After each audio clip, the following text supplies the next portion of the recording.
Hey, what's up? It's Anthony here at LANDR, and in this video I'm going to show you 5 808 bass tips for perfect low end in your music. If you like this video and it helps with your music creation, be sure to like and subscribe. So before we get started, I've created a simpler preset with a loaded 808 that I'm going to be using in this video. Download it and follow along. So the 808 comes from the Roland 808 drum machine. It's a kick drum, but you're able to control the decay time so it's really long. So you have the articulation of the kick and then the long decay, and you can actually pitch that kick drum and use it in your music. And it's become really popular over the past decade for its really snappy high-end sound and its cover of the low-end frequencies, the sub-bass frequencies that we'll be talking about today. So the reason why you want to tame the low end in your music, especially with your 808s, is that there's a high chance of the low end frequencies going out of phase with each other, which means that they can cancel each other out so you get a less powerful sounding sub bass. And in this video, these tips will help correct those problems and give you powerful sounding music. So when you're working with 808s, you're most likely working with samples. And most of the time when you download an 808 sample, it'll sound pretty good, but there's one thing that you want to check before you move on with the rest of your music, is that the 808 is in tune. So that's tip 1, make sure your 808 is in tune. So I have my 808 here. And let's just take a listen. I just grabbed it, I downloaded it, I made the simpler preset, and I chucked it into my project over my bass line.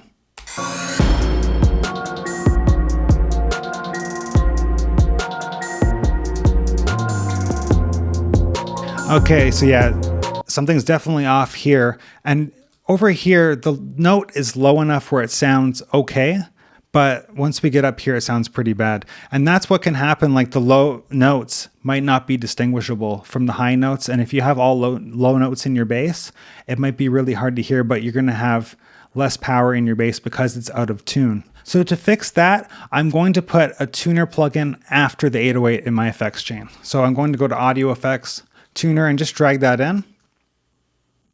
Now my 808 track is armed, and if I play a C on my MIDI keyboard, I want to see a C in the tuner. So right now it's an F sharp. And if you don't have a MIDI keyboard, it's okay. You can use the computer keyboard by going to Options and then Computer MIDI Keyboard. When you play an A on your keyboard, a C will play. So I could play an A here or an A here. With C here. This is the A, but it's actually a C. C, C. And you can see it says F sharp on my tuner plugin. I want to get that down to a C. To do that, I'm going to go to my Controls tab and go to Transposition.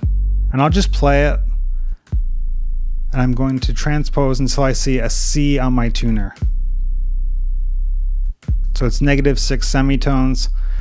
And we're a bit sharp, so I'm going to use the detune function just to bring that down so it reaches the circle. Awesome. All right, let's take a listen now to my 808 now that it's tuned.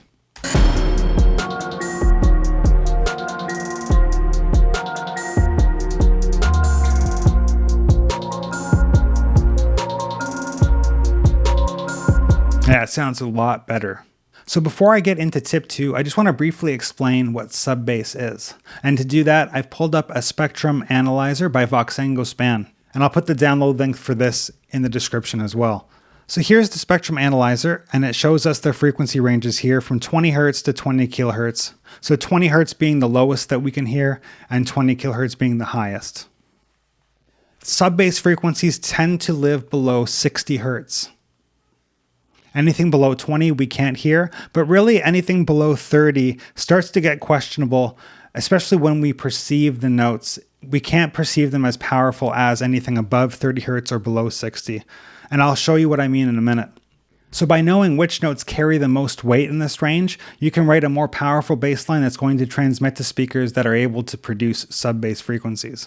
So I'm just going to take a sine wave and play through the range of the sub-bass frequencies. You'll need some headphones or some studio monitors to hear this. If you're listening on a laptop or earbuds, you won't be able to hear these frequencies. So there's our low C at 30 Hz. Notice the power that comes in between C and D. C is a bit weaker, and we can even see that on the spectrum analyzer. There's E, So these are all our sub bass frequencies.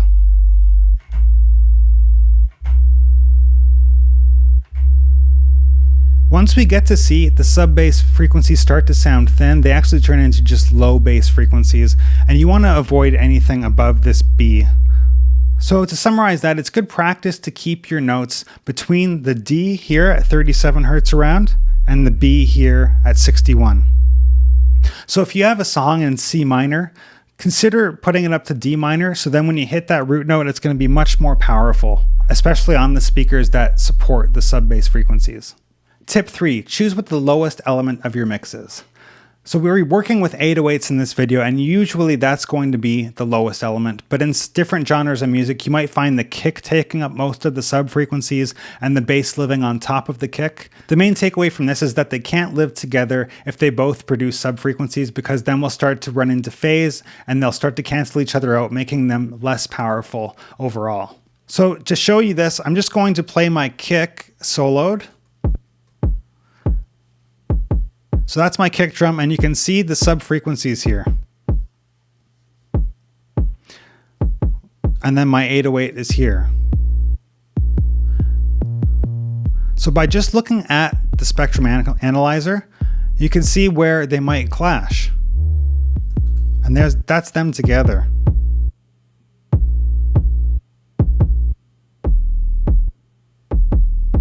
So there's a couple of ways to fix this. The first way is to use some EQ on the kick drum. So what I'll do is I'll just grab the EQ from the audio effects folder and just throw it on my kick drum. I'm going to come over here. I'm going to put it before the compressor and just make that bigger. So I'm just going to cut the sub frequencies out of the kick drum using a high pass filter.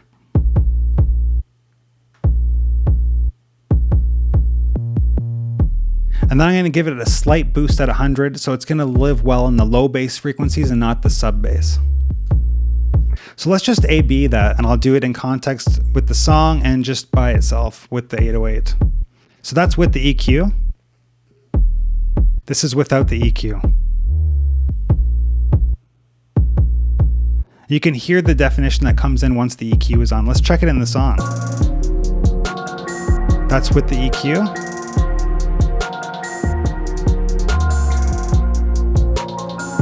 There it is without.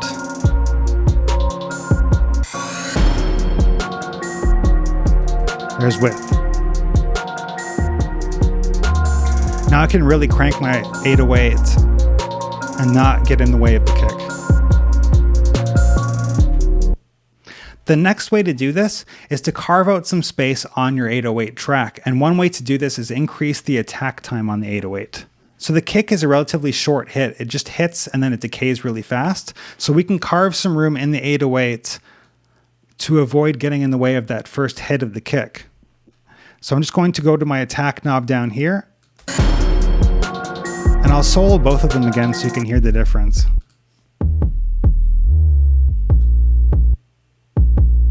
So that's with about 30 milliseconds of attack on the 808s. So it's taking 30 milliseconds for the 808 to reach its full volume. So it's kind of delaying this first part so the kick has room to kind of pop in. So here's without. Now it might sound a bit more powerful there, but once we make this space, it's going to sound more cohesive in the final mix. So there's 30 milliseconds. Great. Let's hear it in the full song.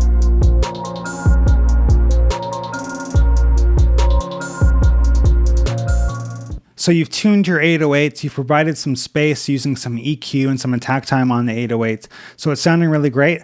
Now we want to realize that a lot of people might not listen to your music on speakers that can support sub bass. They might be listening to speakers like laptop speakers, earbuds, cell phones, speakers that can't reproduce sub bass frequencies.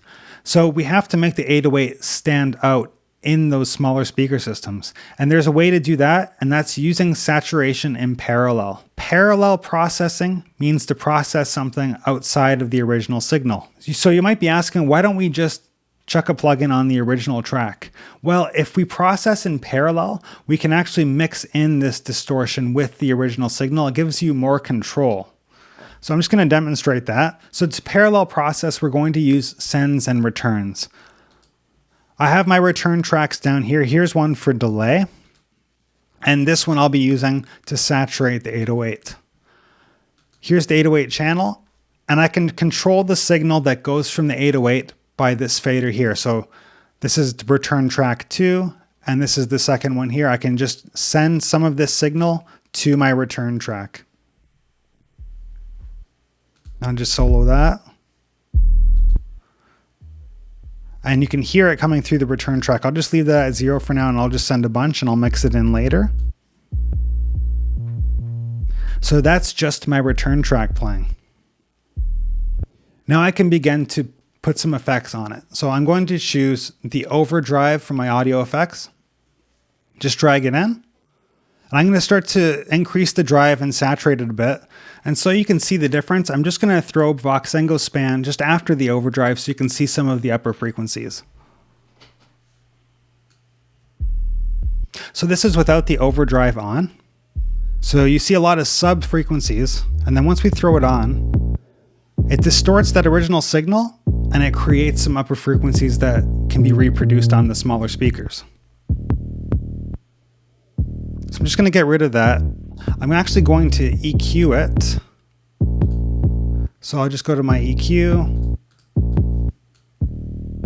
I'm going to cut some of the sub frequencies out for now because it might be a bit overpowering when we start to mix it back in, and I don't want too much sub frequencies at the moment. Then I can start to raise some of the higher frequencies with my EQ. Let's bring in the original 808.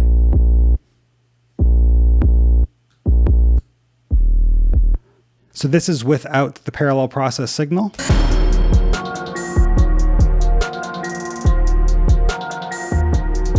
And then we'll do it with. And I can just mix it in with my fader here.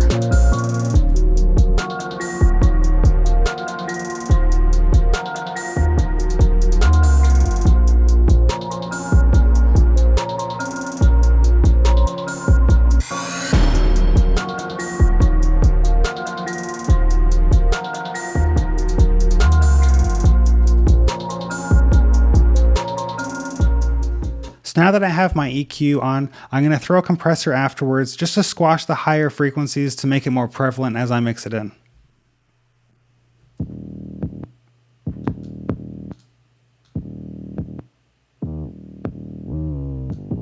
I'll just turn the attack time down.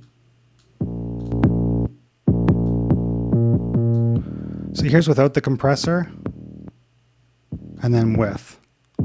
Let's just play that with the song. Without, it really gives that nice punch.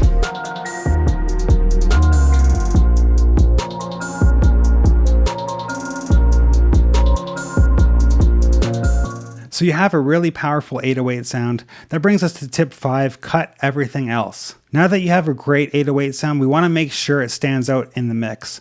And to do that, we're just going to go through each track in the mix and just cut out any sub frequencies we don't need. If we don't do this, they can really add up and take space away from the 808. So for example, I can go to my loop track here. I'm going to throw an EQ on it. We'll just play it.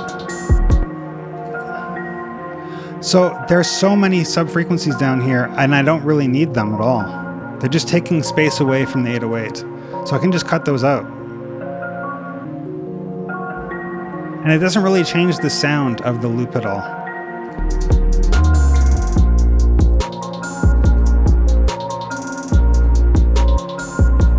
So you can go ahead and do this to every track, even the hi-hats. Let's just go to the hi-hats.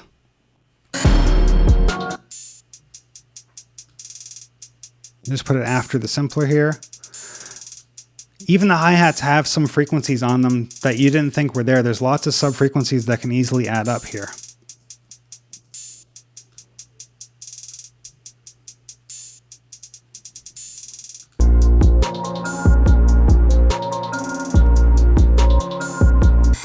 Thank you so much for watching.